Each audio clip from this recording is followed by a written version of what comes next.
Sister Wang, हामी फेरि सँगै काम गर्नु राम्रो कुरा हो। हो। म जब फर्किएँ तपाईको बुबालाई मण्डलीबाट हटाइएको कुरा सुने। म त छक्क परेँ। त्यो केही वर्ष अघिको कुरा हो। मलाई तपाईको बुवाले विश्वासमा ल्याउनु भएको हो। उहाँलाई किन हटाइएको थियो?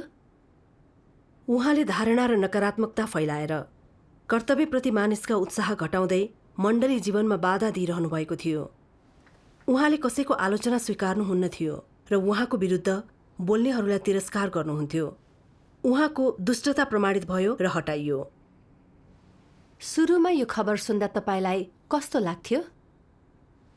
त्यो बेला म सहर बाहिर गएकी थिएँ र यो सुन्दा म छक्कै परेँ।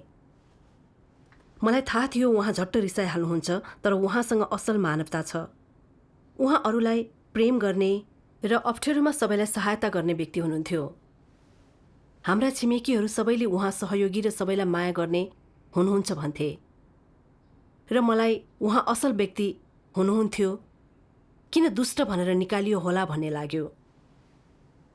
2001 मा परमेश्वरको आखिरी दिनहरूको कामलाई स्वीकारेपछि उहाँले सुसमाचार प्रचार गरिरहनु भएको थियो। चिनिया कम्युनिस्ट पार्टीको पक्राउबाट उम्कन उहाँ दाउराको थुप्रो र चिहान घारीमा सुत्नुहुन्थ्यो। त्यतिका वर्ष विश्वासी भएर कष्ट भोगेर धेरै मेहनत गर्नुभएको थियो। उहाँ त्यसरी अचानक कसरी निकालिनुभयो? मलाई मण्डली अगुवाले गलत रूपमा बुझ्नुभयो कि भन्ने लाग्यो। किन उहाँलाई एउटै मौका दिइएन? केही समयसम्म मेरो बुवाको बारेमा सोच्दा अत्यन्तै पीडा हुन्थ्यो र मलाई दुःख लाग्थ्यो। तपाईले उहाँको वास्तविकता कहिलेदेखि बुझ्न थाल्नुभयो? करिब 1 वर्षपछि मेरो कर्तव्यको लागि गृहनगरमा आएँ। सुरुमा बुबालाई भेट्दा उहाँप्रति साँच्चै नै दुःख लाग्यो र म उहाँलाई सहयोग गर्न चाहन्थेँ र उहाँले राम्रो व्यवहार गर्नुभयो। जीवनको हरेक पक्षमा मेरो वास्ता गर्नुभयो। तर मैले बिस्तारै उहाँको बोल्ने शैलीमा अनौठो भाव महसुस गरेँ। जहिल्यै नकारात्मक कुरा गर्नुहुन्थ्यो, जसले जो कोहीलाई निराश र परमेश्वरबाट टाढा बनाउन सक्थ्यो। उहाँले के भन्ने गर्नुहुन्थ्यो? उदाहरणको लागि मेरी आमा मण्डलीको अगुवा हुनुहुन्थ्यो, तर कमजोर क्षमता र अव्यावहारिक भएकोले हटाइएको थियो। त्यसकारण उहाँ केही समय निराश हुनुभयो। बुबाले सङ्गति मार्फत मद्दत नगरेर बरु यसो भन्नुभयो, परमेश्वरको घरमा सुरक्षा छैन र एक दिन सबैलाई निकालिनेछ। के परमेश्वरलाई तिम्रो क्षमता थाहा थिएन र? उहाँले जानी जानी यो अवस्थामा पार्नु भएको हो जहाँ तिमीलाई दुःख दिन अगुवा बनाइयो र निकालियो। तिम्रो क्षमता कमजोर छ र तिमीले जुन क्षमता चाह्यो त्यही प्राप्त गर्न सक्दैनौ। परमेश्वरबाट त्यो पाएकी छैनौ भने कर्तव्य राम्ररी कसरी गर्न सक्छौ? यसरी त जो कोहीले परमेश्वरलाई गलत बुझ्न सक्छ। अवश्य नै। उहाँले त्यसो भनेपछि मेरी आमा झन् नकारात्मक हुनुभयो। उहाँको कुरा सुन्दा मलाई रिस उठ्यो र उहाँले साँच्चै नै गलत गर्नुभएको छ भन्ने लाग्यो। यो कर्तव्यमा सामान्य परिवर्तन थियो, तर उहाँले यो कसैलाई कष्ट दिन गरिएको हो भन्नुभयो। त्यो कुरा ठिक होइन। ठिक भन्नुभयो। मण्डलीले क्षमता अनुसार मानिसहरूको कर्तव्यको बन्दोबस्त गर्छन् र मण्डलीको काममा वृद्धि विकास होस् र अझै सफल होस् भनेर यसो गरिएको हुन्छ। यसले हामीलाई उपयुक्त कर्तव्य र स्थान पत्ता लगाउन पनि सघाउँछ, ताकि हामीले हाम्रा क्षमता उपयोग गरी अझै राम्रो काम गर्न सकौँ। हो, त्यो पूर्ण रूपमा सिद्धान्त अनुरूप छ र यो मण्डलीको काम र मानिसका जीवन प्रवेशको निम्ति राम्रो कुरा हो। मेरी आमाले अगुवाईको पद गुमाउनुभयो, तर आफू उपयुक्त कर्तव्य गरिरहनु भएको थियो र उहाँले नराम्रो महसुस गर्न छोड्नु भएको थियो। के त्यो राम्रो कुरा होइन र? उहाँले कुरा बङ्ग्याइरहनु भएको थियो। अवश्य हो नि। अनि मण्डलीमा एकजना ब्रदर हुनुहुन्थ्यो जसले पूर्णकालीन कर्तव्य गर्न भनेर जागिर छोड्नु भएको थियो। कर्तव्यमा धेरै काम नभएको बेला उहाँले कर्तव्य सँगसँगै बाँच्न पैसा कमाउने अर्को सानो जागिर खोज्नुभयो। यसको लागि कडा परिश्रम गर्नुपर्थ्यो। उहाँले त्यति परिश्रम कहिले गर्नुभएको थिएन र थकित हुँदा निराश हुनुभएको थियो। बुबाले यो कुरा थाहा पाएपछि ती ब्रदरलाई यसो भन्नुभयो, हाम्रो अवस्था पनि राम्रै थियो, तर परमेश्वरको घरको लागि धेरै त्याग गरिरहेका छौँ। अहिले हामीसँग सुक्को छैन र मैले पनि कठिन परिश्रम गर्नुपर्छ। तपाईले धेरै कुरा दिइसक्नु भएको छ, तर तपाईँ पनि रुने दिन आउन सक्छ। मानिसहरू निराश हुँदा सहयोगी बन्नुको सट्टा उहाँले नकारात्मकता फैलाइरहनु भएको थियो। त्यो गम्भीर समस्या हो। हो, उहाँले त्यस्तो कुरा भन्नु मलाई अनौठो लाग्यो। उहाँले किन त्यस्तो भन्नुभयो? यो कुरा निराधार थियो। हो, हामी पहिले जस्तो पैसावाल थिएनौँ, तर हाम्रो जीवन पहिलेको जस्तो कठिन पनि थिएन। र मेरो बुवाले काम वा जीवनमा समस्याहरू भोग्नुहुँदा धेरै पटक उहाँलाई जागिर भेट्टाउन सहयोग गरी परमेश्वरले उहाँको लागि मार्ग खोलिदिनु भएको थियो।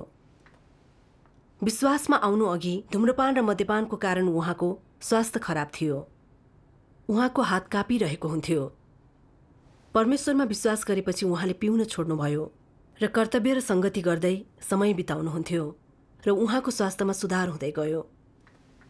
उहाँलाई देख्ने सबैले उहाँ कति राम्रो देखिनुहुन्छ, नयाँ मानिस जस्तै देखिनुहुन्छ भन्थे। परमेश्वरले हाम्रो परिवारलाई आशिषित तुल्याउनुभयो, तर मेरो बुबाले सबै कुरा बङ्ग्या र गुनासो मात्र गर्नुभयो। परमेश्वरलाई गलत बुझ्न र दोष दिन लगाउनुभयो। परमेश्वरसँगको सम्बन्धलाई जानी जानी भत्काउनुभयो। तिनीहरूलाई परमेश्वरबाट अलग्याउनुभयो। हो, उहाँ अरूलाई राम्रो व्यवहार र माया गर्ने देखिनुहुन्थ्यो, तर परमेश्वरप्रति आभारी हुनुहुन्नथ्यो। उहाँले परमेश्वरलाई दोष दिन सत्यतालाई बङ्ग्याइरहनु भएको थियो। त्यो ढोङ्गी र दुष्ट कार्य हो। त्यस्ता कुराहरू धेरै थिए। मण्डलीमा पूर्णकालीन कर्तव्यको लागि मैले अध्ययनलाई छोडेपछि मलाई सधैँ यसो भनिरहनुहुन्थ्यो, आफ्नो लागि बाटो नछोडी तिमीले धेरै कुरा सुम्पिरहेकी छेउ, एक दिन पछुतो हुनेछ। त्यो कुरा मलाई ठिक लागेन। परमेश्वरको घरमा मेरो कर्तव्य पूरा गर्नु भनेको सृष्टि गरिएको प्राणीको लागि सही र उचित कार्य थियो। त्यो मेरो जिम्मेवारी थियो। स्वेच्छाले अध्ययन त्यागेकी थिएँ र मण्डलीमा यतिका वर्ष बिताएपछि मैले संसारमा कहिले नपाउने कुराहरू पाएकी छु। मानिसले जीवनमा के खोजी गर्नुपर्छ जान्दछु र मैले संसारका धेरै कुराबारे राम्रोसँग बुझेकी छु। म अविश्वासी मानिसले जस्तो सांसारिक चलनहरू पछ्याउने छैन। मैले पाएका यी कुराहरू स्कुलमा नसिकिने वास्तविक कुराहरू हुन्। ठिक भन्नुभयो। तर बुबाले कर्तव्यमा मेरो प्रयासको बारेमा नराम्रा कुराहरू बताउनुभयो। त्यो नकारात्मकता फैलाउनु थिएन र? मैले जवाफ दिएँ, मलाई पछुतो छैन। मैले वर्षौंदेखि स्कुल जानुको सट्टा कर्तव्य पूरा गरिरहेकी छु, तर मैले धेरै कुरा र सत्यता पाएकी छु। मैले किताबहरूबाट त्यस्ता कुरा सिक्ने थिइनँ। तपाईको कुरा सत्यता अनुरूप छैन। उहाँको रिस दन्किएको देख्दा म छक्कै परेँ र उहाँले मलाई मुक्काले हानुलाई झैँ गर्नुभयो। मलाई त अचम्म लाग्यो कि त्यो सत्यताप्रतिको घृणा होइन र? हो त। त्यसपछि मेरो बुबा मैले सोचे जस्तो हुनुहुन्न रहेछ भन्ने थाहा भयो। मैले उहाँको बाहिरी असल कार्यद्वारा मूल्याङ्कन गरेकी थिएँ, सत्यताका सिद्धान्तहरूद्वारा होइन। मैले सधैँ मेरो बुबा दयालु र माया गर्ने असल व्यक्ति हुनुहुन्छ भनेर सोच्ने गरेकी थिएँ, तर राम्रो व्यवहारको पछाडि उहाँको हृदयमा कुनै कुटिल कुरा थियो। परमेश्वर र उहाँको कामबारे उहाँसँग असाधारण धारणाहरू थिए। हाम्रा विकल्पहरू विचार गर्दा उहाँका शब्दहरू सान्त्वना दिने र समझदार देखिन्थे, तर मानिसले परमेश्वरलाई गलत बुझुन् भनेर धारणा फैलाइरहनु भएको थियो। उहाँका शब्दहरूलाई स्वीकार गर्दा हामीले परमेश्वरलाई गलत रूपमा बुझ्ने थियौँ वा आफ्नो कर्तव्य पूरा गर्न छोडेर संसारमा नै फर्किन मन गर्ने थियौँ। यो साँच्चै नै बहकाउने कुरा थियो। हो, पछि मैले परमेश्वरका केही वचनहरू पढेँ। हामी ती वचनहरूको भिडियो हेरौँ न। हुन्छ। सर्वशक्तिमान परमेश्वर भन्नुहुन्छ, दाजुभाइ र दिदी बहिनीहरूको माझमा सधैँ आफ्नो नकारात्मक विचार पोखाउनेहरू शैतानका नोकरहरू हुन् र तिनीहरूले मण्डलीमा बाधा दिन्छन्। त्यस्ता व्यक्तिहरूलाई एक दिन निकालिनु र हटाइनु पर्छ। परमेश्वर माथिको तिनीहरूको विश्वासमा यदि ती मानिसहरूमा परमेश्वरप्रति श्रद्धाको हृदय छैन भने, यदि तिनीहरूसँग परमेश्वरप्रति आज्ञाकारिताको हृदय छैन भने तिनीहरू उहाँको निम्ति कुनै काम गर्न असमर्थ मात्र हुँदैनन्, तर त्यसको विपरीत तिनीहरू उहाँको काममा बाधा दिने र उहाँलाई चुनौती दिनेहरू बन्नेछन्। परमेश्वरमा विश्वास गर्नु तर उहाँप्रति आज्ञाकारी नहुनु वा उहाँलाई आदर नगर्नु, बरु त्यसको साटो उहाँको विरोध गर्नु भनेको एक विश्वासीका निम्ति सबैभन्दा ठूलो बेइज्जती हो। यदि विश्वासीहरू तिनीहरूका बोली वचन र आचरणमा गैर जिम्मेवार र अनियन्त्रित छन् र अविश्वासीहरू जस्तो व्यवहार गर्छन् भने तिनीहरू अविश्वासीहरू भन्दा पनि बढी दुष्ट छन्। भूतात्माहरूको असली नमुना हुन्। शैतानद्वारा भ्रष्ट पारिएकाहरू जति सबैमा भ्रष्ट स्वभावहरू छन्। कोहीसँग त भ्रष्ट स्वभाव बाहेक अरू केही पनि हुँदैन भने अरू फरक हुन्छन्। केवल उनीहरूसित भ्रष्ट शैतानिक स्वभाव मात्र हुँदैन, तर तिनीहरूको प्रकृति पनि अत्यन्तै द्वेषपूर्ण हुन्छ। तिनीहरूका बोली वचन र व्यवहारहरूले मात्र तिनीहरूको भ्रष्ट शैतानिक स्वभावहरू प्रकट गरेन, तर यी मानिसहरू सच्चा दुष्ट शैतान हुन्। तिनीहरूको बानी बेहोराले परमेश्वरको कामलाई बाधा र अवरोध गर्छ। त्यसले दाजुभाइ र दिदी बहिनीहरूको जीवन प्रवेशलाई दुर्बल बनाउँछ र त्यसले मण्डलीको सामान्य जीवनलाई नोक्सान पुर्याउँछ। ढिलो होस् वा चाँडो, भेडाहरूको भेष ओढ्ने यी बुवासाहरूलाई हटाउनै पर्छ। शैतानका यी नोकरहरूप्रति निष्ठुर आचरण, तिरस्कार गर्ने आचरण अपनाउनु पर्छ। परमेश्वरको पक्षमा उभिनु भनेको यही मात्रै हो र त्यसो गर्न नसक्नेहरू शैतानको साथमा हिलोमा लडीबुडी गर्दैछन्। हो, जो मानिसहरू प्रगति गर्ने कोसिस गर्दैनन् तिनीहरू अरू पनि तिनीहरू जस्तै नकारात्मक र अल्छी होस् भन्ने चाहन्छन्। सत्यको अभ्यास नगर्नेहरूले सत्यको अभ्यास गर्नेहरूको सधैँ डाहा गर्छन् र अस्तव्यस्त दिमाग भएका र विवेकको कमी हुनेहरूलाई सधैँ धोका दिन खोज्छन्। यी व्यक्तिहरूले ओकल्ने कुराहरूले तँलाई बिगार्न, तल खसाल्न, एक असामान्य अवस्था विकास गर्न र अन्धकारले भर्न सक्छ।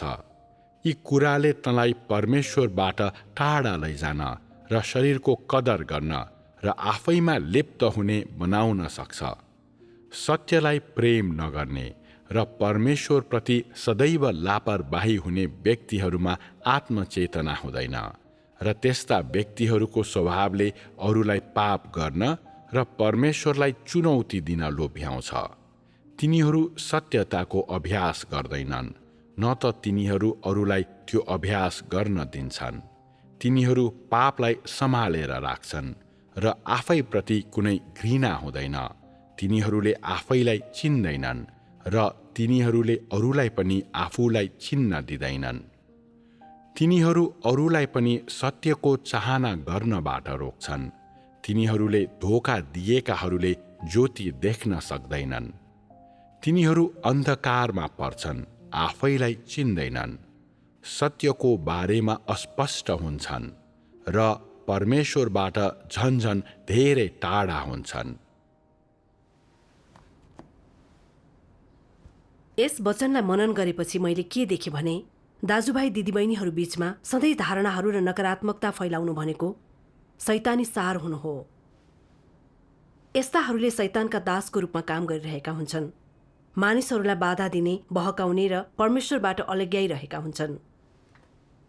त्यस्ता कुराहरू भन्नु र सधैँ त्यस्ता कुराहरू गर्नु भनेको थोरै भ्रष्टता वा क्षणिक कमजोरी देखाउनु मात्रै थिएन, तर सारमा सत्यता र परमेश्वरलाई उहाँले घृणा गर्नुहुन्थ्यो। त्यसकारण जब केही आइपर्थ्यो, परमेश्वरलाई दोष दिउन् भनेर उहाँले परमेश्वरका वचनहरू र सत्यताको विपरीत कुरा गर्नुहुन्थ्यो। उहाँले सत्यताको खोजी गर्नुहुन्न भन्ने मैले देखेँ। आफ्ना प्रयासका लागि भौतिक आशिष प्राप्त नहुँदा आफूलाई गलत गरिएको उहाँलाई लागेथ्यो। र उहाँ परमेश्वरप्रति खिन्न हुनुभएको थियो। उहाँ विश्वास चाहनुहुन्न थियो र अरूलाई पनि परमेश्वरबाट टाढा बनाउन आफूसँगै लैजान चाहनुहुन्थ्यो। उहाँका वचनहरू छलहरूले भरिएका थिए र यो कर्तव्यप्रति मानिसको जोश नष्ट गर्न र परमेश्वरसँगको सम्बन्ध बिगार्न थियो। उहाँ दियाबलसको नोकर बाहेक केही पनि हुनुहुन्न थियो। साँचो हो, जति नै निराश भए नि सामान्य व्यक्तिले त्यस्तो काम गर्ने थिएन। दुष्टले मात्रै परमेश्वरप्रति शत्रुताको अनुभव गर्न सक्छ। मलाई मेरो बुबा दुष्ट व्यक्ति हुनुहुन्छ भन्ने लाग्न थाल्यो। पहिले हामी सबै उहाँका राम्रा कामले भ्रममा परेका रहेछौँ। मलाई पनि त्यस्तै लाग्यो। पछि मैले परमेश्वरका केही वचनहरू पढेँ।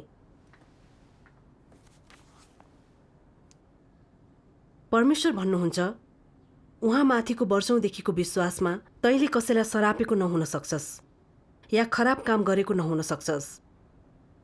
तापनि ख्रिस्टसँगको तेरो सम्बन्धमा तैँले सत्य बोल्न, इमान्दारितामा काम गर्न या ख्रिस्टको वचन पालन गर्न सक्दैनस्। त्यस्तो हो भने म भन्छु त संसारकै सबैभन्दा खराब व्यक्ति होस्। तँ तेरा नातेदारहरू, मित्रहरू, पत्नी या पति, छोराछोरीहरू र अभिभावकहरूप्रति असाधारण रूपमा समर्पित होलास् र कहिले पनि अरूको फाइदा उठाएको नहोलास्।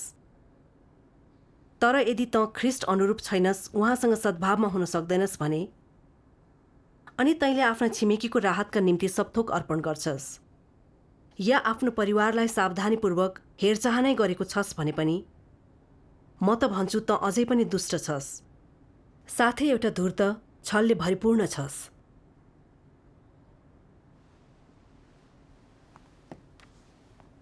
यसले के देखायो भने व्यक्तिले अरूलाई गर्ने व्यवहारको आधारमा हामीले असल र दुष्ट छुट्याउन सक्दैनौँ, तर परमेश्वर र सत्यताप्रतिको तिनीहरूको आचरणबाट छुट्याउन सक्छौँ। तिनीहरू जति असल भए नि मानिसहरूले तिनीहरूलाई जस्तो ठाने नि सारमा सत्यता र परमेश्वरलाई घृणा गर्छन् भने तिनीहरू दुष्ट र परमेश्वरका शत्रु हुन्। ठिक हो। मेरो बुबालाई नै लिउँ। उहाँले केही बलिदानहरू गर्नुभएको जस्तो देखिन्थ्यो। कसैलाई कुनै कुराको खाँचो पर्दा उहाँले उदार व्यवहार गर्नुहुन्थ्यो र मण्डलीका सदस्यहरूलाई घरमा बस्न दिनुहुन्थ्यो। उहाँ असल, दयालु हृदयको व्यक्ति देखिनुहुन्थ्यो। तर सारमा उहाँ सत्यतालाई घृणा गर्नुहुन्थ्यो। विश्वासी बनेपछि हामीले त्यस्ता वचन पढ्यौँ जसले आशिषको लागि मात्रै विश्वास गर्ने दृष्टिकोणलाई खुलासा गर्छन् र हामीलाई परमेश्वरले सत्यता व्यक्त गरेर मानिसहरूलाई शुद्ध पार्नुहुन्छ र मुक्ति दिनुहुन्छ र सत्यताले हामीलाई अनन्त जीवन दिन्छ। त्यसकारण परमेश्वरद्वारा मुक्ति पाउन सत्यताको खोजी गर्नुपर्छ भनी बताउँछन्। त्यो मात्रै उचित खोजी हो। सिद्धान्तको हिसाबमा मेरो बुबालाई यो कुरा थाहा थियो, तर जब उहाँलाई मन नपर्ने कुनै कुरा परमेश्वरले ल्याइदिनुहुन्थ्यो, उहाँ कुरूप बन्नुहुन्थ्यो।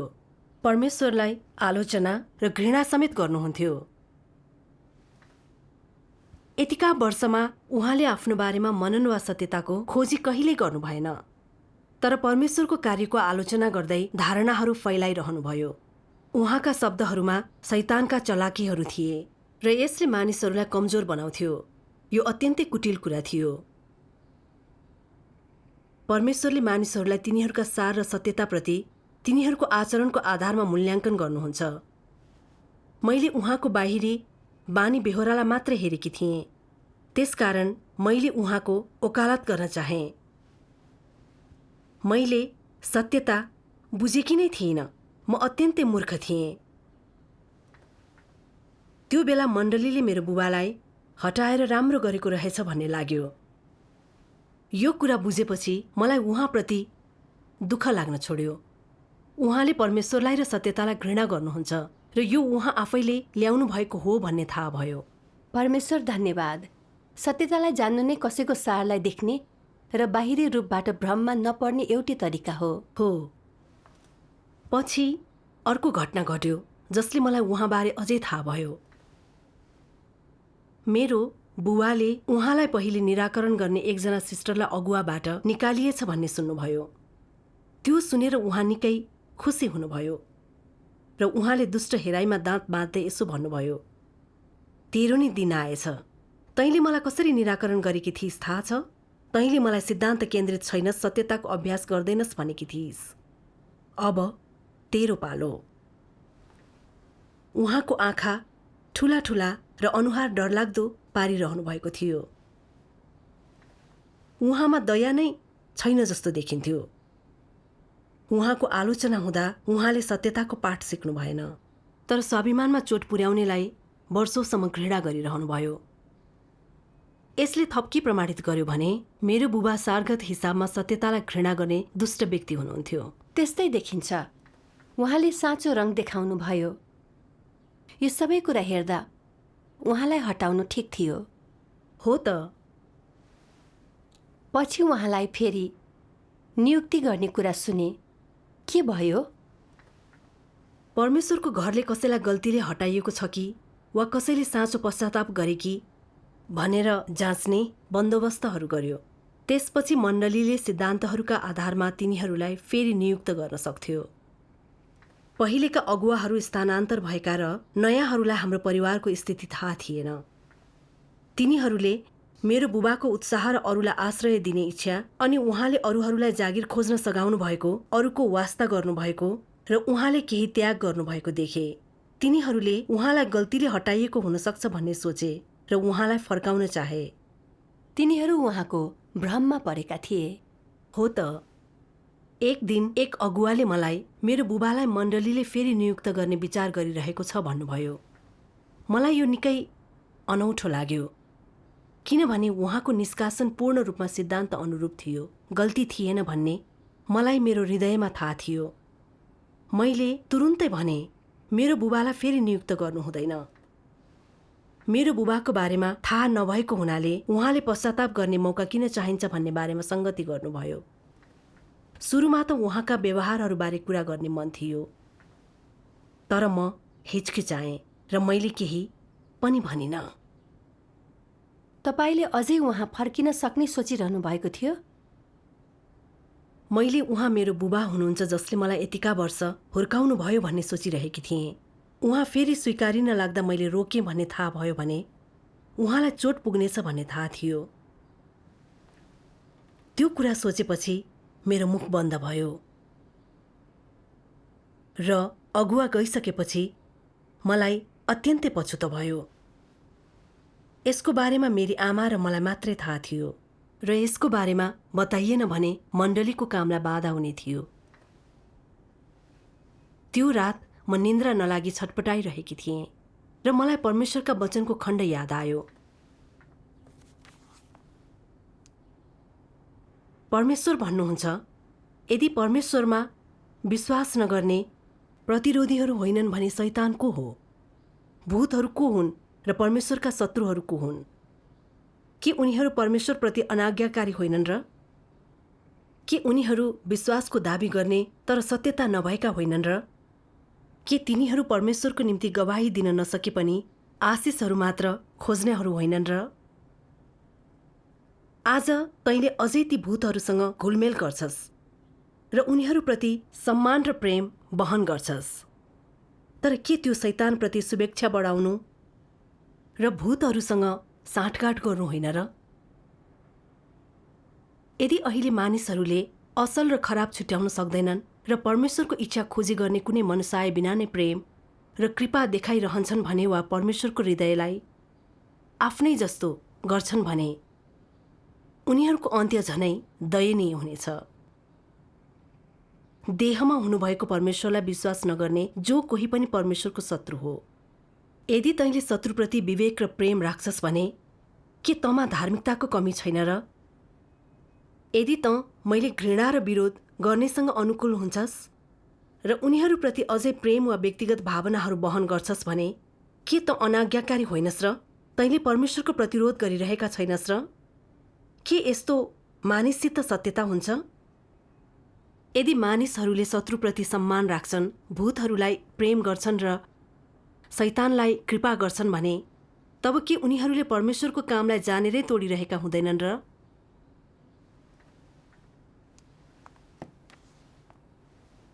यसको बारेमा विचार गर्दा मलाई निकै नरमाइलो लाग्यो। बुबाले सत्यतालाई घृणा र परमेश्वरको विरोध गर्नुहुन्छ भन्ने मलाई थाहा थियो। उहाँलाई फेरि नियुक्त गर्नु हुँदैन थियो, तर मैले उहाँलाई जोगाउन चाहेँ। र दुष्ट व्यवहारलाई खुलासा गरिन। म अत्यन्तै भावुक भएकी थिएँ। रगत पानीभन्दा गाढा हुन्छ, मान्छे निर्जीव होइन, उसँग भावनाहरू हुन्छन्। म यी शैतानी दर्शनद्वारा प्रभावित थिएँ। मैले उहाँ मेरो बुबा हुनुहुन्छ, त्यसकारण म कठोर हुनु हुँदैन भन्ने सोचेकी थिएँ। र मैले मेरो बुबाका समस्याका बारे भनेको थाहा पाउनुभयो भने उहाँले मलाई घृणा गर्नुहुनेछ। उहाँले मलाई कृतज्ञ र व्यर्थमा हुर्काएछु भन्नुहुनेछ। मैले परमेश्वरका वचनहरू अनुसार नभएर मेरो भावनाहरूको कारण मेरो बुबालाई जोगाइरहेकी थिएँ। मैले परमेश्वरको विरोध र उहाँलाई धोका दिइरहेकी थिएँ।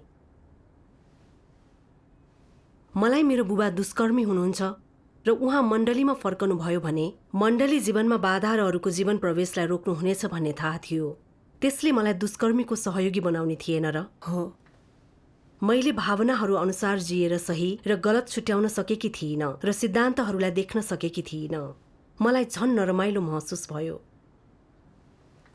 पछि मैले यो खण्ड पढेँ।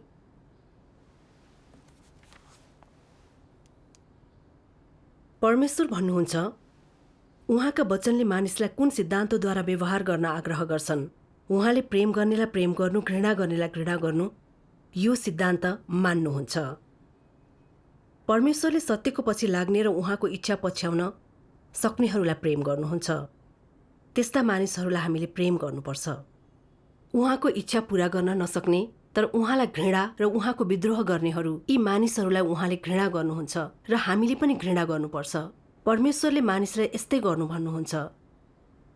यदि तेरा आमा बाबुले परमेश्वरमा विश्वास गर्दैनन् भने, यदि तिनीहरूलाई परमेश्वरमा विश्वास गर्नु सही मार्ग हो र यसले मुक्तिको मार्गतर्फ डोर्याउँछ भन्ने राम्ररी थाहा छ, तैपनि तिनीहरू अग्रहणशील नै रहन्छन् भने तिनीहरू सत्यताप्रति दिक्क भएका, सत्यतालाई घृणा गर्ने मानिसहरू हुन् भन्नेमा कुनै शङ्का हुँदैन र तिनीहरू परमेश्वरको विरोध गर्ने र परमेश्वरलाई घृणा गर्ने मानिसहरू हुन् भन्नेमा पनि कुनै शङ्का हुँदैन। उहाँले पनि उनीहरूलाई घृणा गर्नुहुन्छ। के त त्यस्ता आमा बाबुलाई घृणा गर्न सक्छस्? उनीहरूले परमेश्वरको विरोध र निन्दा गर्न सक्छन् र त्यो अवस्थामा निश्चित रूपमा उनीहरू नरपिशाच हुन्छन्। के त उनीहरूलाई घृणा गर्न र श्राप दिन सक्छस्? यी सबै वास्तविक प्रश्नहरू हुन्। यदि तेरा आमा बाबुले तँलाई परमेश्वरमा विश्वास गर्न रोके भने के गर्छस्? परमेश्वरले भने चाहिँ उहाँले प्रेम गर्नेलाई प्रेम गर्नुपर्छ र उहाँले घृणा गर्नेलाई घृणा गर्नुपर्छ। अनुग्रहको युगमा प्रभु येशूले भन्नुभयो, मेरी आमा को हुन् र मेरा दाजुभाइहरू को हुन्? स्वर्गमा हुनुहुने मेरा पिताको इच्छा पूरा गर्नेहरू नै मेरा दाजुभाइ, दिदीबहिनी र आमा हुन्। यो भनाइ अनुग्रहको युगमा पहिले नै चलन चल्तीमा थियो र अहिले परमेश्वरका वचनहरू अझ स्पष्ट भएका छन्। परमेश्वरले प्रेम गर्नेलाई प्रेम गर्नु, घृणा गर्नेलाई घृणा गर्नु यी स्पष्ट छन्। तर मानिसहरूले तिनका वास्तविक अर्थलाई बुझ्न सक्दैनन्।